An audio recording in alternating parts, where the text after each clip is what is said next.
quienes han estudiado historia de la comunicación en sus universidades saben que casi todos los medios, los nuevos que aparecen, siempre se dice el escenario va a sacar, va a matar al otro, y en realidad lo único que hacen es reacomodarse y demás, ¿no? Que ese silencio incómodo se convierta en un pretexto para conversar y aprender más sobre el mundo de la radio. Aquí comienza El Bache. Hablemos de radio. ¿Qué tal? Bienvenidos a un episodio más de El Bache, Hablemos de Radio. Mi nombre es David García Granara y en el episodio de hoy vamos a conversar sobre algo inconcebible hasta hace 20 años, 25 años aproximadamente. Les planteo el escenario, ¿no? Hace 20, 25 años, si tú eras oyente, fiel, leal de una emisora determinada y querías mandar un saludo a tu enamorada, a tu enamorado, a tu familia, a alguien del trabajo, o tal vez quieras hacer un pedido musical de la canción, tu canción favorita o tu canción de pareja que quieres dedicarle a tu pareja, o simplemente querías conocer a tu conductora, esa voz tan mágica que querías que te acompañaba en tu día a día, habían 2 o hasta 3 maneras de hacerlo. Una era a través del teléfono fijo. Cogías tu teléfono fijo, a veces de discado, ¿no? Con la ruedita, llamabas al teléfono fijo, si es que te contestaban, a veces te contestaban y hacías el pedido, todo emocionado. Era una sensación muy chévere, muy chévere. Otra manera era enviando una carta, no un email, ojo, esto es antes del internet, sino una carta física, escribiendo, haciendo un pedido, una dedicatoria, o como otras personas tocaban la puerta de la radio, de la emisora, o le hacían guardia para que saliera el conductor, le dejaban un papelito ahí en la garita de seguridad.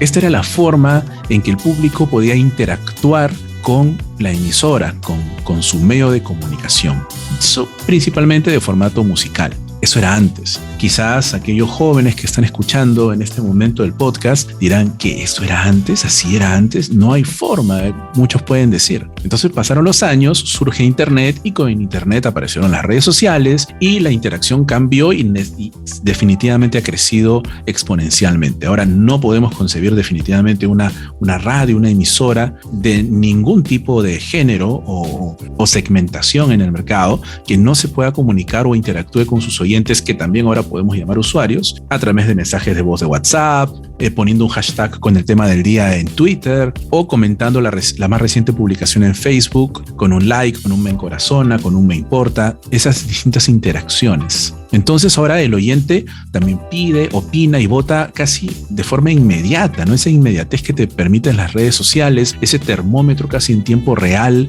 a un chiste que cuenta el conductor, a una noticia que parece indignante. Esa reacción del público es mucho más palpable, mucho más cercana y medible. Como les digo, es un termómetro para un medio, para una productora, para un productor de un programa en particular. Pero no solo es interacción, o sea, cuando hablamos no solo es interacción, tus likes, tus menciones, sino también es consumo de información relacionado a la temática que te ofrece. Si te gusta la música urbana, entonces quieres saber más sobre tus artistas y quieres complementar lo que escuchas de tus conductores y de la playlist de la emisora. También quieres noticias, qué le pasó, cuándo sacan un nuevo disco, por ejemplo, o temas de amores, chismes tal vez. Todo lo relacionado con ese rubro o temática también lo puedes encontrar en la página web o en el portal web, con notas diarias, fotografías, videos. También encuentras la parrilla de programación de la emisora para saber qué programa viene,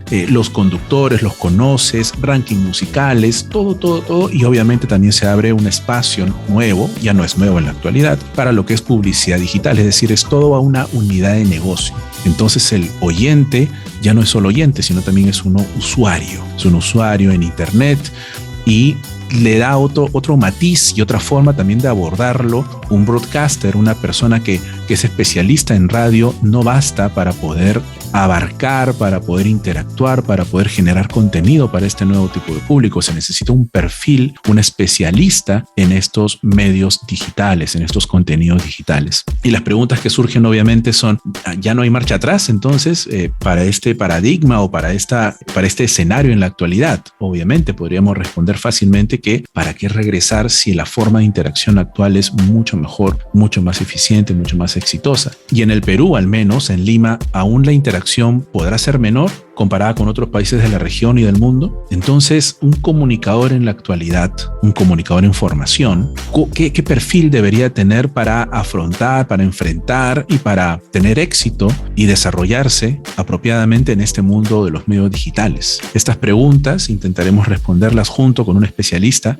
Por ello, en el episodio de hoy del Bache, tenemos el gusto de conversar con un profesional en comunicación social, con posgrado en marketing digital y community management. Él es experto en estrategias de contenidos digitales obtenidos en el Estado, en la fintech, en la banca y en medios de comunicación en línea como CRP Radios. También por varios años ha ejercido la docencia universitaria en cursos como periodismo digital y periodismo multimedia. Hoy tenemos el agrado de invitar y conversar en el Bache a Pedro Rivas Ugaz. Bienvenido, Pedro. Gracias, David. Agradecido por la invitación. Pedro, hablemos de radio. En la actualidad, siempre tomando como ejemplo CRP Radios, lugar donde fuiste jefe de contenido de radio digital, sabemos que CRP Radios tiene unas 8 emisoras variadas que cubren un amplio espectro de los oyentes o de la audiencia en Lima y de todo el Perú en realidad. Y cada emisora es distinta, ¿no? Cada emisora es distinta y tienen necesidades y hábitos de consumo distintos.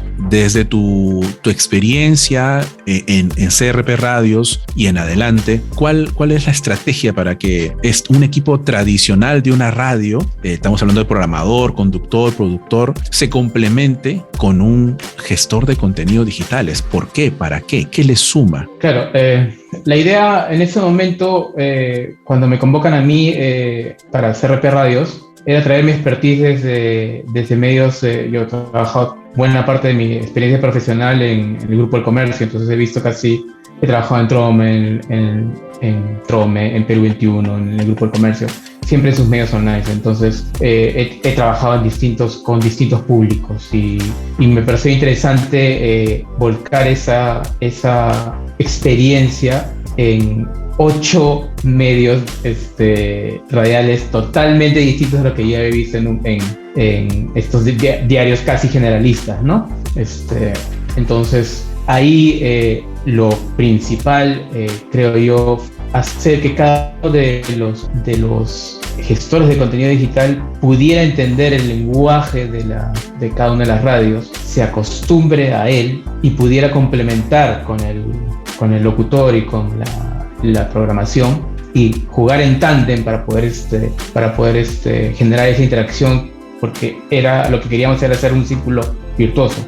La interacción iba a jalar ojos hacia la radio y estos ojos iban a convertirse luego en audiencia, ¿no? En audiencia radial. Ese era lo principal que queríamos hacer. O sea, al sumar más usuarios, son potenciales nuevos oyentes. ¿A eso se refiere? Así es. Potenciales nuevos oyentes, ya sea no solamente por la radio tradicional, sino también por la radio online, ¿no? La radio online te refieres a la radio en vivo en cada página web y también, si no me equivoco, en la app. Así es, porque el streaming tienes, para poder hacer eso, puedes estar tanto en la página web como en el app, como en algunos agregadores de radios de radios peruanas. Entonces hay formas de escuchar la radio por streaming, muchas, ¿no?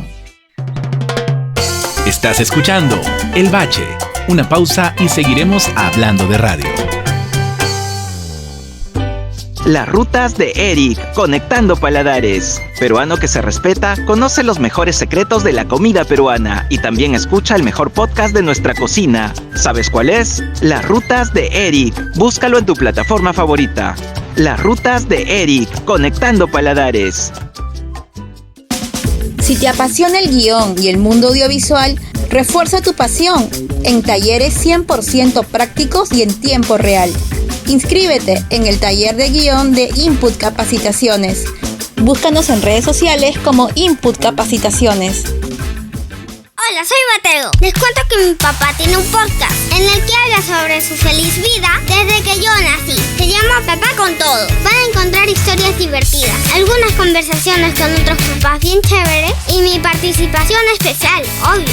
Ya, papá, te toca. Hola, yo soy Sergio y para mí participar activamente de la crianza de mi hijo es fundamental. Si quieren conocer mi visión de la paternidad, busquen y escuchen Papá con Todo en su plataforma favorita. ¡Nos escuchamos! ¡Y no olviden suscribirse! Seguimos en El Bache. Hablemos de radio. Ahora, ¿cómo lidiar con el hecho de, por ejemplo, dentro de estas 8 emisoras de CRP Radios, tener un Radio Mágica, que es o Radio La Inolvidable? Ambas son radios orientadas a un público más adulto mayor incluso. Si bien en el papel puede ser de 38 años a más, pero en la práctica son personas de 50, 60 años, bien, que tienen otros hábitos, otras formas de consumir Internet, quizás en minoría o en menor proporción, que una radio tipo Radio Planeta, que va de 11 a 25 años y el promedio puede ser de unos 18 años, y ellos sí son unos nativos digitales y paran en su celular. ¿Cómo lidiar con esta realidad? Porque los contenidos aparentemente son similares, pero el consumo debe ser distinto, entiendo yo.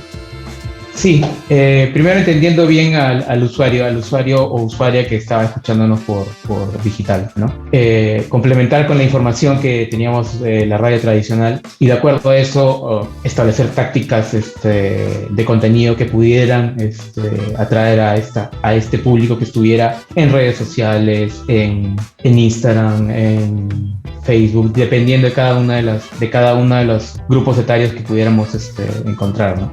Sabíamos pues que probablemente la gente de Mágica no estuviera todavía en Instagram, ¿no? Tal vez quizás dentro de 5 años más sí, o 10 años más, ¿no? Entonces, pero Planeta sí está en Instagram, ¿no? Sí está, y probablemente ahorita a la fecha ya estén en TikTok, ¿no? Y así sucesivamente. Entonces, era importante conocerlos, saber quiénes, dónde estaban, para poder hacer contenidos ad hoc en base a ello, ¿no? Y también supongo que la maquinaria, la fuerza o el ímpetu cambiaría dependiendo de qué emisora. Un radio Planeta, un radio Moda, donde tiene un alto consumo, altos jóvenes que consumen estos medios como Instagram, TikTok, por ejemplo. Entonces aquí el contenido sería, no diríamos más cuidado, porque no sería lo correcto, sino tener mayor cantidad de publicaciones o de interacción o de promoción versus un radio Mágica quizás que tiene un menor consumo o menor cantidad de vistas o de likes, dosificarlo de una forma más periódica. Claro, al momento de analizar a los usuarios, veíamos sus costumbres de consumo, ¿no? Entonces, eso es lo que normalmente hace un buen estratega de contenidos digitales. Analiza las actividades de consumo y ve que probablemente el joven sí esté constantemente pegado a su celular. En cambio, un adulto mayor no, probablemente se conecte de cuando en cuando. Entonces, ahí veíamos las formas en las que uno tiene que publicar contenido. Ahora, eso mucho depende también de la plataforma misma, ¿no?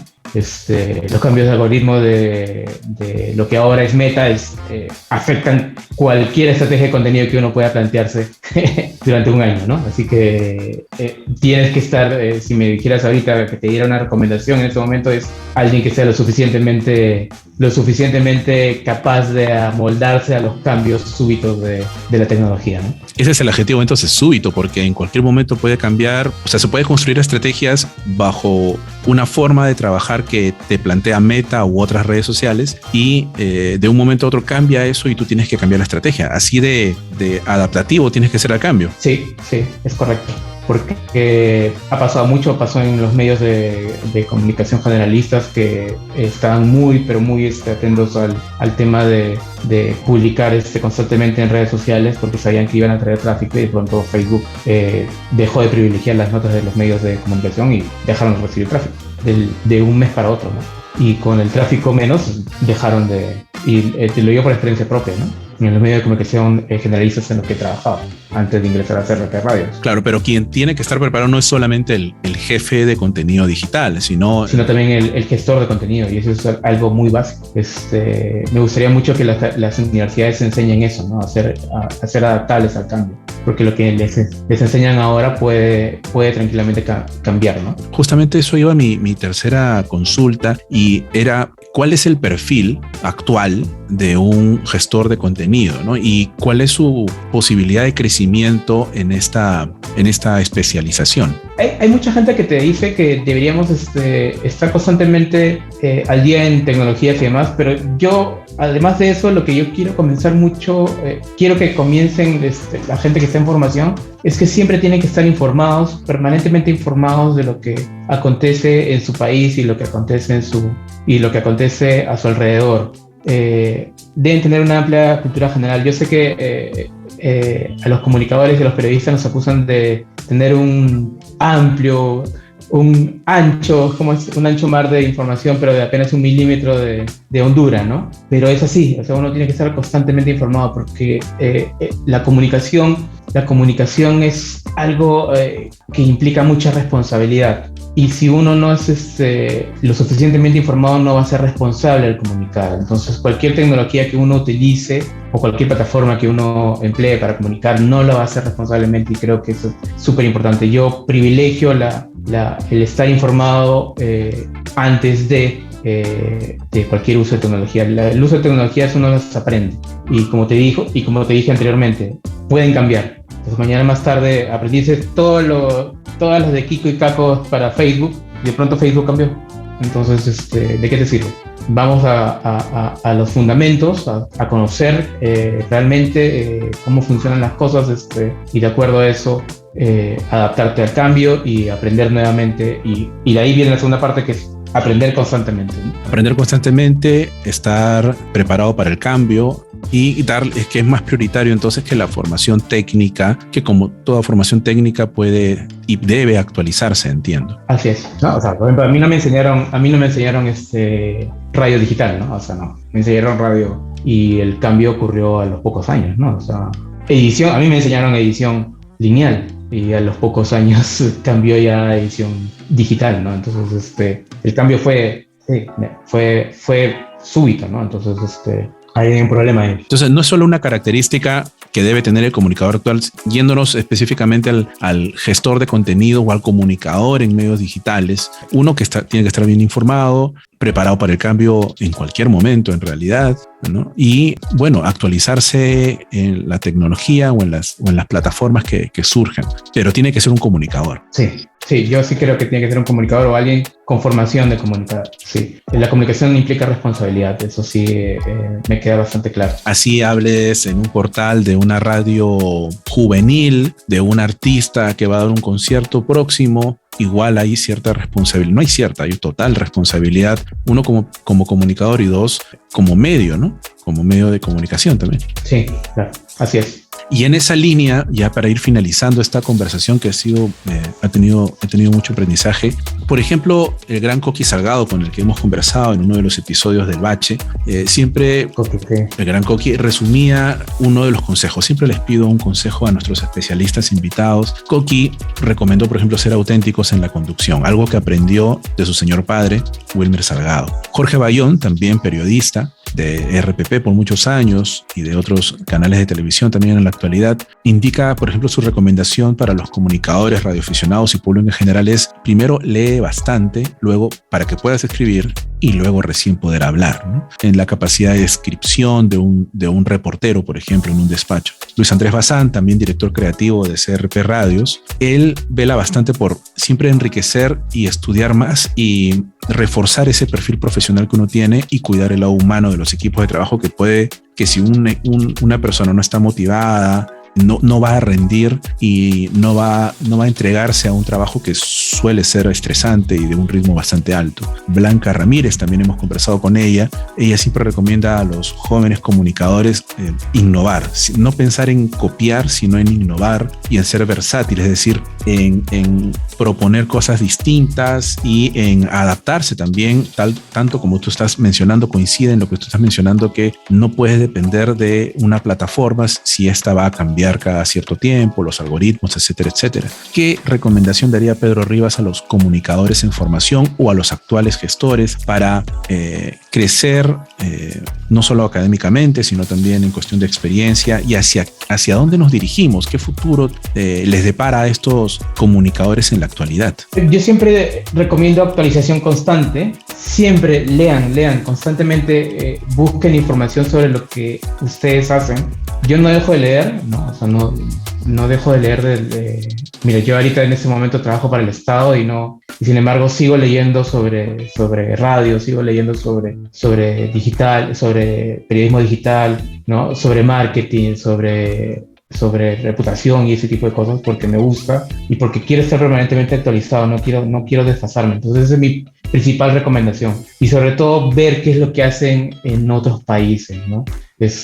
Nunca te quedes con lo local, ¿no? Porque a veces te quedas con lo local y piensas que es suficiente. Entonces, y te vas a sorprender cuando ves que, mira, en Japón hacen otra cosa, en Chile hacen otra cosa, en Países Bajos están haciendo otra cosa, en Argentina están haciendo otra cosa en radio, no sé, si te gusta radio, vas a ver cosas súper interesantes, ¿no? Y entonces así vas a comenzar a enriquecerte y comenzar a ampliar tu panorama, ¿no? Quizás está relacionado con la zona de confort, ¿no? Sí, totalmente. Si eliges una estrategia, un sistema de trabajo en el que te va bien, tienes audiencia, o vendes lo que la meta del año te pide, entonces sigo haciendo lo mismo, ¿no?